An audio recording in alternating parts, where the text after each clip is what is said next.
Great morning everyone. मैं यहाँ lecture देने नहीं आई हूँ। आज आपको एक ऑल्टरनेट रियलिटी ऑफ लाइफ की तरफ लेके चलूँगी, ज़िंदगी की एक और सच्चाई। जैसा आप सभी जानते हैं, हमारी जो प्रेजेंट लाइफ है, ह्यूमन लाइफ जो हमें मिली है, that is composed of our soul identity. हमारी सोल की पहचान है, एंड जो हमारी सोल है वो बहुत सारे पास्ट कर्मा से इफेक्टेड है। आज सभी यहाँ पितृदोष की बात कर रहे हैं, तो मैं भी उसी पक्ष को थोड़ा सा छेड़ूंगी। पास्ट कर्मास सिर्फ हमारे नहीं, हमारे इंसेस्टर्स के भी। हम सिर्फ क्या अपने ही कर्मास भुगतने आए हैं? नहीं, हमारे इंसेस्टर्स ने जो किया है वो भी हमें भुगतना पड़ेगा। उनके सिंस, उनके कर्स, अगर हमें उनसे उनका चेहरा मिलता है, उनका नेम, उनका फेम, मेजर एलिमेंट्स भी मिलते हैं उनसे ही। फिर हमें बहुत सारी चीज़ें मिलती हैं उनसे।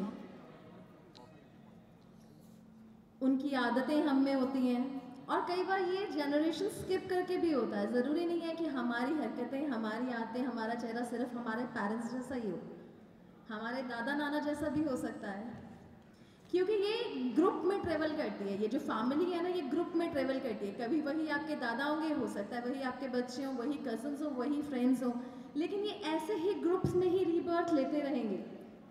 उसका रीज़न यही है क्योंकि हमारे कर्मास भी इनके आसपास ही चलते हैं, इनके आसपास ही चलते हैं हमारे कर्मास, और फिर हम उन्हीं से इफेक्टेड होते हैं। उन्हीं कर्मास को हम जवाब देते देते नए कर्मास भी क्रिएट कर लेते हैं, और फिर से उन्हीं लोगों के साथ बंध के आते हैं। पितृपक्ष चल रहा है, तो आप सभी रेमेडीज कर रहे होंगे, रिचुअल्स कर रहे होंगे। हो सकता है जो भोग हम उनको दे रहे हैं उतना इनफ नहीं हो। हमारे एंसेस्टर्स जो हैं वो बहुत लोअर रेलम में फंसे हुए हैं, जिसकी वजह से पितृदोष होता है। उनको हायर डायमेंशन में पहुंचाने के लिए उनको शायद हीलिंग की भी रिक्वायरमेंट है। हम कैसे हील कर सकते हैं? आप सभी एस्ट्रोलॉजर्स हैं, आप रेमेडीज देते हैं, बहुत सारे रिचुअल्स भी करते हैं। तो आज थोड़ा सा तरीका एक पास्ट लाइफ रिग्रेशन थेरेपिस्ट भी आपको बताना चाहता है। बहुत इजी है। सबसे पहला तरीका, 3 तरीके हैं मेन, हम कैसे हील कर सकते हैं अपने पास्ट कर्मास को और अपने पितृदोष को। 3 तरीके हैं। पहला तरीका past life regression therapy, which is not easy and not affordable for everyone. It is little bit expensive, क्योंकि थेरेपिस्ट की एनर्जी बहुत चलती है और वो चाहते हैं आपको वैल्यूज हो, इसीलिए इट इज़ एक्सपेंसिव। दूसरा तरीका होता है Akashic recording. I think Akashic recording सिर्फ वही लोग कर सकते हैं जो तो गिफ्टेड हैं, या फिर जो बहुत मेडिटेशन इन सिद्धि करते हैं। आकाशिक रिकॉर्डिंग के बारे में थोड़ा सा बता देती हूँ। आकाशिक रिकॉर्डिंग इज़ जो हमारी ऑटोबायोग्राफी सबकॉन्शियस की होती है, उसको लिखना, अंदर से एक मैसेज आना। वो जो लोग बहुत कनेक्टेड होते हैं वो कर सकते हैं, या हम मेडिटेशंस करके भी इस मुकाम को हासिल कर सकते हैं। इसमें रिग्रेशन एंड प्रोग्रेशन दोनों ही होता है। आप पिछली ज़िंदगी भी देख सकते हैं और आप क्या डिसाइड करके आए वो भी देख सकते हैं, यानी कि अपना फ्यूचर भी देख सकते हैं।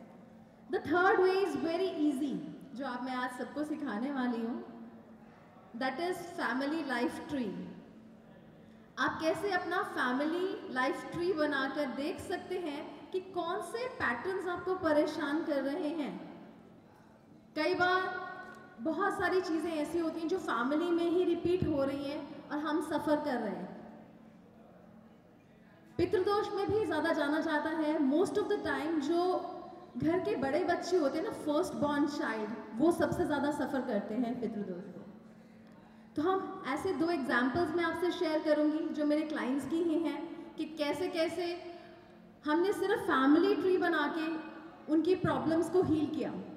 क्योंकि पास्ट लाइफ में हम क्या करते हैं, पास्ट लाइफ में हम आपके एंसेस्टर से, आपके जिनके साथ रिलेशंस खराब थे, उनसे माफ़ी मंगवाते हैं, फॉरगिवनेस प्रेयर्स करते हैं। तो वो लोग जब आपको माफ़ कर देते हैं तो आपकी प्रेजेंट लाइफ में एक अच्छा डिफरेंस आता है, हील हो जाती है आपकी प्रेजेंट लाइफ। फैमिली ट्री बनाने का सबसे बड़ा बेनिफिट ये है कि आपको ये पता चलेगा कि ये जो इशू है ये आपका चाइल्ड इशू है या फिर पीछे से चलता आ रहा है, वो सेम पैटर्न फॉलो होता चला जाता है। नाउ लेट्स सी, मैं आपको कुछ फैमिली ट्री दिखाती हूँ। ये मेरे क्लाइंट का है, सुप्रिया चौहान। इनके बेबी नहीं हो रहा था, कुछ अराउंड 10 ईयर्स हो गए थे इनकी शादी को, लेकिन she was unable to conceive. इन्होंने कहा मुझे पास्ट लाइफ करवानी है। Even I was not well, मेरा ऑपरेशन हुआ था तो मैं बेड पे थी, तो मैंने कहा कि मैं अभी तो नहीं कर सकती। शी सेड नहीं, मुझे तो बहुत क्यूरियस हो रही, मुझे अभी जानना है। तो हमने सिर्फ फ़ोन पे कॉल्स के साथ उनका फैमिली ट्री बनाया कुछ ऐसे। फैमिली ट्री कैसे बनता है अगर आप सब समझ जाएंगे तो it will be very easy for you all. आप अपने आप को घर बैठे हील कर सकते हैं, आप अपनी प्रॉब्लम के जड़ तक जा सकते हैं। हील कैसे करना है उसके बारे में भी मैं बताती हूँ। You have to just start it like, जैसे ये सुप्रिया चौहान का है, हमने इनके फादर और मदर, एक तरफ फादर और एक तरफ मदर, उनका नाम और उनका जो फैमिली पैटर्न था, क्योंकि इनके बच्चा नहीं था तो हमने यही देखा कि प्रोजनी से रिलेटेड उनको कोई भी इशू था। उनके मदर, ज्योति नाम है उनका, उनके 3 अबॉर्शंस करवाए उन्होंने। देन उनकी ग्रैंड मदर यानी कि जो उनकी नानी थी, उनके 2 न्यूबॉर्न बेबीज जो थे वो मर गए। उसके बाद जो उनकी ग्रेट ग्रैंड मदर थी, उनकी कोई भी बॉय चाइल्ड नहीं था, बॉय होता था अगेन डेथ हो जाती थी। तो ये देख रहे हैं आप कैसे फैमिली ट्री में प्रोजनी कर्स आ रहा है, कैसे वो प्रोजनी कर्स आ रहा है। हालांकि उनके फादर की साइड पे ऐसा नहीं था, grand parents know history, great grand parents भी नो हिस्ट्री। तो हमने ये देखा कि ये पैटर्न फॉलो होता जा रहा है। अब करना क्या था, अब करना है माफ़ी मांगनी है, सिर्फ अपने कर्मास की नहीं, उन्होंने भी जो कर्सेस किए हैं उनकी भी, उनको जो कर्सेस मिले हैं, उन्होंने जो सिन किए हैं, as you all knows abortion is a very big sin, तो उसकी माफ़ी भी आपको मांगनी है ताकि आपकी आने वाली जनरेशन भी हील हो सके। ये हीलिंग सिर्फ आप तक सीमित नहीं रहेगी, ये हीलिंग आपकी जनरेशन्स को भी बेनिफिट देगी। एक एग्जाम्पल और शेयर करती हूँ मैं। जैसे ये अजय खत्री जी हैं, he was my client, he was around 40 years about. He said मेरी शादी नहीं हो रही है, बहुत बार एंगेजमेंट होती है, टूटती है, पता नहीं क्या रीज़न है, मैं अच्छा अर्न करता हूँ, हैंडसम है, सब कुछ है, लेकिन शादी नहीं हो रही है। रीज़न क्या? हमने भी इनका फैमिली ट्री बनाया। अगेन यहाँ पे मदर साइड पे कोई मैरिज कर्स नहीं है, ग्रैंड मदर भी नहीं, ग्रेट ग्रैंड मदर भी नहीं, यानी कि परदादे तक कोई नहीं। यानी कि यहाँ पे ग्रैंड फादर की तरफ हमने फादर की तरफ देखा, फादर की तरफ there was no marriage curse history. जैसे मैंने अभी भी बोला ना, कई बार जनरेशन स्किप भी हो जाती है, ज़रूरी नहीं है कि हमारे फादर का ही कर्स हमें मिल रहा है, ग्रैंडफादर का भी मिल सकता है। तो अगेन यहाँ के इनके ग्रैंडफादर के एक्स्ट्रा मैरिटल अफेयर्स रहे हैं, हमारा सनातन धर्म जिसको अलाउ नहीं करता है, ठीक है। अब ग्रेट ग्रैंडफादर की एक समय पे 2 बीवियाँ थीं, तो यहाँ आ गया वो मैरिज कर्स, किसको फेस करना पड़ा? अजय खत्री को। तो यहाँ हमने फिर से फॉरगिवनेस करवाई। अब आपको अपना फैमिली ट्री बनाने के लिए करना क्या है? What points to note? सबसे पहले अपने फादर मदर की तरफ उनका date of birth, birth time, death time and reason of death and major incidents of their life, जो मेजर इंसिडेंट्स हैं उनके लाइफ के, उनकी सफरिंग्स, उनके सेटबैक्स एंड जो रिपीटेड पैटर्न है, जिस प्रॉब्लम को आप फेस कर रहे हो ना, वो रिपीटेड पैटर्न कहीं फैमिली में रिपीट हो रहा है, उसको देखना बहुत ज़रूरी है।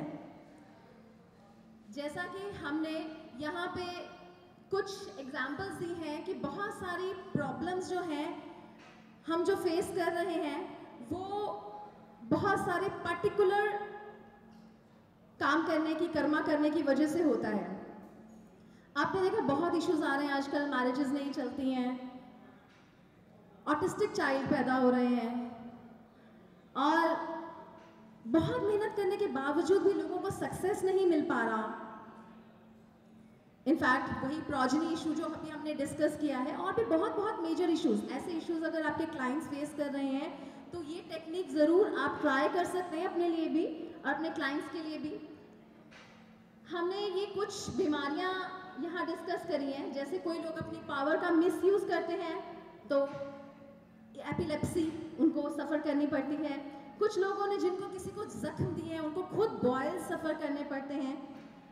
कुछ लोग फोर्सफुली काम करवाना चाहते हैं तो कंजम्पशन जैसी प्रॉब्लम, एडिक्शन जैसी प्रॉब्लम उनको फेस करनी पड़ती है।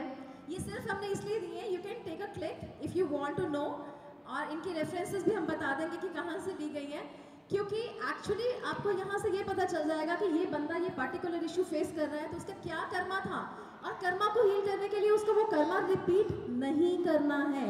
You have to learn from your past. ये इसी वजह से एग्जाम्पल्स दी गई हैं.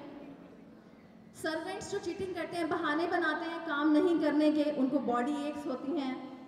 जिनको हम लोगों को फोर्स करते हैं काम करके, फोर्स करके काम करवाते हैं ज़बरदस्ती, हाई बीपी इश्यूज सफ़र करने पड़ते हैं. अगर हम ब्लैक मनी से डील कर रहे हैं तो ओबेसिटी जैसे इश्यूज हमें फेस करने पड़ सकते हैं.